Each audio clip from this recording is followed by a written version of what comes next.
Hello everyone, ચાલો આજે આપણે બનાવીએ ગાજરનું અથાણું. સૌપ્રથમ આપણે પહેલે ગાજર લઈ લેવું, તેને સમારીને ઝીણા ટુકડા કરી લેવા, તેના અંદર મીઠું નાખવું ને પછી તેને એક તડકોએ સૂકવી નાખવું.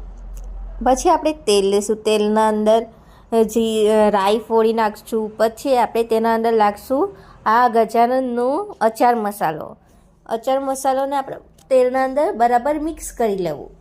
પછી તેના અંદર ગાજર નાખી દેવા, થોડા થોડા કરીને આવું બધા ગાજરને મિક્સ કરી દેવાનું. આમ પ્રોપરલી મિક્સ થઈ જાય ત્યાં સુધી આપણે આવું ચડાવતું રહેવાનું, એટલે છે ને આપણા અથાણું મસ્ત ખૂબ સારું બને. આપણું આ અથાણું રેડી થઈ જશે. જોવા કેટલું મસ્ત બન્યું છે.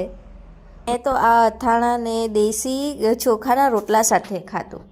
એ રોટલા સાથે પણ ખૂબ યમી લાગ્યું.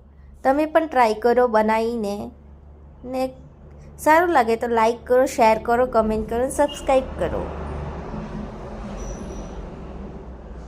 તમે પણ ટ્રાય કરીશું આવું સિમ્પલ ગાજરનું અથાણું બનાવીને ખાઓ અને ખવડાવો.